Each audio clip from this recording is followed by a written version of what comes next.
Bapak Ibu Saudara yang kekasih dalam Tuhan kita Yesus Kristus, salam sejahtera untuk kita semua. Sebelum kita melanjutkan aktivitas kita akan membaca dan merenungkan firman Tuhan. Sebelumnya mari kita berdoa. Bapa Surgawi, Allah yang kami sembah, kami puji dan kami muliakan dalam nama-Mu Yesus Kristus, Tuhan dan Juru Selamat kami yang hidup. Di pagi yang indah ini, kami umat-Mu datang di hadapan hadirat-Mu mengucap syukur. Karena Tuhan memberkati kami merasakan kasih setia Tuhan yang selalu menyertai kehidupan kami. Kami merasakan kebaikan Tuhan, membangunkan kami di pagi hari dengan tubuh yang sehat dan kuat. Kami akan melanjutkan aktivitas kami. Sebelumnya kami akan mendengarkan firman-Mu. Lengkapi kami dengan kuasa Roh Kudus, agar kami memahami kehendak Tuhan dalam firman yang kami baca. Berfirman-Lah ya Tuhan, kami anak-anak-Mu sedia mendengar. Dalam nama Yesus. Amin. Bapak Ibu Saudara, saya mengajak kita untuk membaca Alkitab yang saya ambil dari Mazmur pasal 47 ayat 1 sampai ayat 10.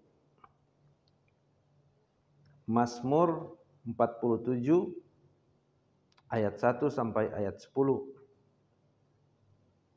Firman Tuhan demikian. Allah Raja seluruh bumi, untuk pemimpin biduan dari Bani Korah, Mazmur. Hai segala bangsa, bertepuk tanganlah, eluk-elukkanlah Allah dengan sorak-sorai. Sebab Tuhan yang maha tinggi adalah dahsyat, Raja yang besar atas seluruh bumi. Ia menaklukkan bangsa-bangsa ke bawah kuasa kita, suku-suku bangsa ke bawah kaki kita. Ia memilih bagi kita tanah pusaka kita, kebanggaan Yakub yang dikasihinya. Allah telah naik dengan diiringi sorak-sorai. Ya, Tuhan itu dengan diiringi bunyi sangkakala. Bermazmurlah bagi Allah, bermazmurlah. Bermazmurlah bagi Raja kita, bermazmurlah. Sebab Allah adalah Raja seluruh bumi. Bermazmurlah dengan nyanyian pengajaran. Allah memerintah sebagai Raja atas bangsa-bangsa. Allah bersemayam di atas takhtanya yang kudus. Para pemuka bangsa-bangsa berkumpul sebagai umat Allah Abraham.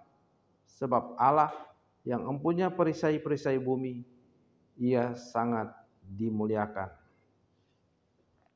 Demikian pembacaan firman Tuhan. Bapak Ibu Saudara-saudara yang kekasih dalam Tuhan kita Yesus Kristus, Mazmur pasal 47 diberikan judul Lembaga Alkitab Indonesia, Allah Raja seluruh bumi.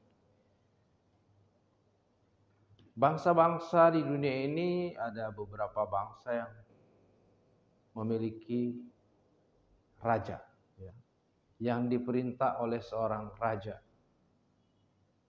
Dan ada beberapa zaman dalam sejarah dunia, kerajaan yang berkuasa bisa menguasai dunia. Sebut saja di dalam Alkitab tercatat bahwa kerajaan Mesir pernah berkuasa atas dunia pada masa Firaun. Kemudian kita juga mengenal kerajaan Asyur yang dalam Alkitab juga tercatat pernah menguasai dunia, mengalahkan bangsa Israel kurang lebih tahun 722 sebelum Masehi. Bangsa Israel sebelah utara yang dikuasai oleh kerajaan Asyur. Dan sesudah kerajaan Asyur muncul kerajaan baru yang mengalahkan kerajaan Asyur adalah kerajaan Babel.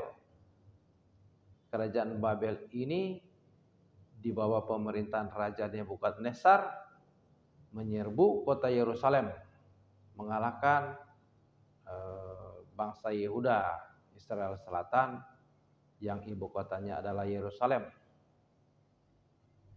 Pada masa kerajaan Babel inilah Bait Allah di Yerusalem dihancurkan, demikian juga istana raja yang dibangun oleh Daud di Yerusalem hancur, dan semua harta yang tersimpan di Yerusalem, harta peninggalan Raja Salomo, juga diangkut ke kota Babylon, ibu kotanya Babel, di bawah pemerintahan Raja Nebukadnezar pada saat itu. Kita juga mengenal sesudah kerajaan Babel berkuasa sekian tahun dan menguasai dunia, kalah juga oleh kerajaan yang baru muncul, yaitu kerajaan Persia. Nah, itulah beberapa cerita di dalam Alkitab tentang kerajaan-kerajaan yang muncul yang berkuasa atas dunia pada masa itu. Itulah kerajaan dunia. Dia bisa berkuasa. Kerajaan bangsa yang kuat bisa berkuasa atas dunia. Namun kita melihat bahwa perjalanan waktu kerajaan itu berganti dari kerajaan yang satu kepada kerajaan yang lain. Tidak ada kerajaan dunia ini yang bersifat kekal. Tidak ada kerajaan dunia ini yang langgeng. Termasuk kita di Indonesia. Pada zaman dahulu kita waktu belajar sejarah, muncul kerajaan Sriwijaya, kerajaan Mulawarman, kerajaan Majapahit, kerajaan Mataram, kerajaan Singosari, dan banyak kerajaan-kerajaan yang ada di Indonesia yang muncul, tetapi kerajaannya tidak bertahan. Nah, saudara-saudara, tadi kita sudah membaca Mazmur bahwa Allah berkuasa atas seluruh bumi, bahwa Allah adalah Raja bagi seluruh bumi. Itu yang diakui oleh pemazmur. Dan kita tahu ya, banyak juga perikop-perikop dalam Mazmur yang ditulis oleh Daud sebagai Raja Israel, mengakui bahwa Allah adalah Raja yang kekal. Kerajaannya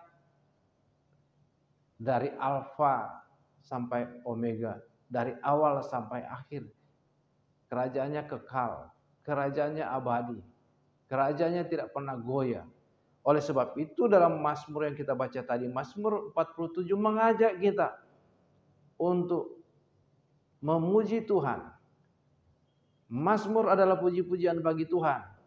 Ya, bermazmurlah bagi Allah kita. Ya. Dalam bacaan kita dikatakan ayat 7, bermazmurlah bagi Allah, bermazmurlah bagi Raja kita, bermazmurlah. Ayat 8 dalam Mazmur 47, sebab Allah adalah Raja seluruh bumi, bermazmurlah dengan nyanyian pengajaran. Saudara-saudara yang dikasihi Tuhan, kita bersyukur bahwa kita punya Raja atas seluruh bumi. Raja yang berkuasa, yang tidak pernah berkesudahan kerajaannya. Tidak pernah berkesudahan. Saya katakan di awal tadi bahwa raja bangsa-bangsa yang memerintah bisa berkuasa atas dunia, tetapi kerajaan mereka terbatas. Ya. Ada masa waktu mereka kalah dengan kerajaan lain, muncul kerajaan baru yang kuat kalah dengan kerajaan yang baru, tetapi kerajaan Allah adalah kekal. Kita bersyukur bahwa kita adalah anak-anak kerajaan Allah. Kita adalah warga kerajaan Allah. Sebagai umat Tuhan, kita bersyukur kita punya Raja atas seluruh bumi. Raja yang kekal, yang kerajaannya tak pernah berakhir. Oleh sebab itu, marilah kita memuji Allah sebagai Raja seluruh bumi. Itu yang diungkapkan oleh pemazmur pasal 47. Karena saudara-saudara, Allah berkuasa di atas puji-pujian. Ketika seseorang sedang mengalami masalah yang berat, ketika seseorang sedang mengalami beban berat, ketika seseorang mengalami pergumulan yang berat, pujilah Tuhan. Kita melihat contoh ketika kota Yerusalem sudah dikepung oleh kerajaan Asyur yang telah mengalahkan Israel Utara. Raja waktu itu Raja Hizkia. Nabi waktu itu Nabi Yesaya. Nabi Yesaya menyampaikan firman Tuhan kepada Raja Hizkia, supaya serukan penduduk kota Yerusalem berdoa. Serukan mereka untuk berpuasa. Dan serukan penduduk kota Yerusalem membentuk satu tim paduan suara untuk memuji Tuhan. Dan Raja menuruti akan apa yang disampaikan oleh Nabi Yesaya. Jadi umat atau penduduk kota Yerusalem berdoa, berpuasa dan memuji Tuhan. Apa yang terjadi? Mujizat Tuhan terjadi.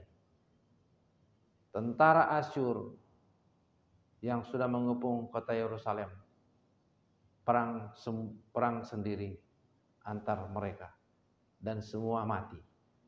Raja Asyur yang kembali ke kota Asyur dibunuh oleh anaknya sendiri.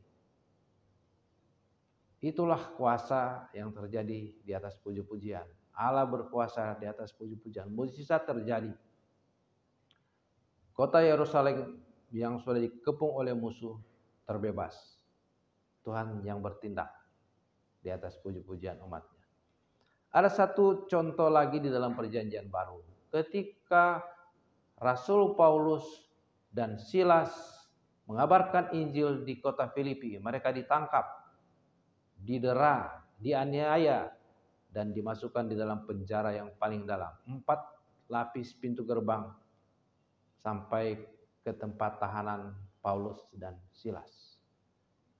Tetapi mereka tidak mengeluh akan kesakitan akibat penganiayaan dari orang-orang yang ada di Filipi pada saat itu. Mereka tidak menangis dengan penderitaan yang mereka alami. Ganti mereka bersungut-sungut, mereka memuji Tuhan. Apa yang terjadi? Tengah malam ketika mereka memuji Tuhan, terjadi gempa bumi yang dahsyat. Rantai yang membelenggu tangan kaki Paulus dan Silas gugur. Pintu-pintu gerbang yang ada di penjara terbuka. Kesempatan Paulus dan Silas untuk lari, tapi mereka tidak lakukan. Mujizat Tuhan terjadi di atas puji-pujian. Ketika Paulus dan Silas menderita dalam penjara, mereka tidak mengeluh, mereka tidak bersungut-sungut, tetapi mereka memuji Tuhan dan mujizat terjadi. Allah bertakhta di atas puji-pujian. Maka pemazmur 47 yang kita baca tadi mengajak kita semua untuk memuji Tuhan, Allah Maha Besar, yang dahsyat, Maha Kuasa, dan kerajaannya takkan pernah berakhir, dan Dia berkuasa atas seluruh bumi.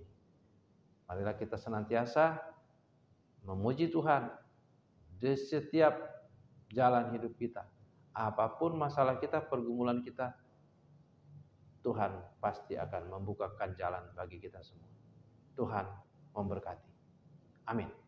Mari kita berdoa. Segala puji, hormat, syukur kami persembahkan kepada Tuhan, karena pagi ini Tuhan sudah menyapa kami lewat pembacaan dan pemberitaan firman-Mu. Tuhan tanamkan dalam hati kami dan mampukan kami oleh kuasa Roh Kudus untuk senantiasa memuji dan memuliakan Tuhan di sepanjang hidup kami. Sehingga apapun permasalahan kami, apapun pergumulan kami, Tuhan campur tangan.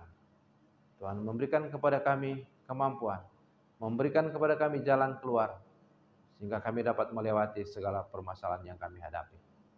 Terima kasih Tuhan, berkati kami, melakukan aktivitas pekerjaan kami sepanjang hari ini agar apapun kami lakukan berhasil. Inilah doa syukur kami dalam nama Yesus. Amin.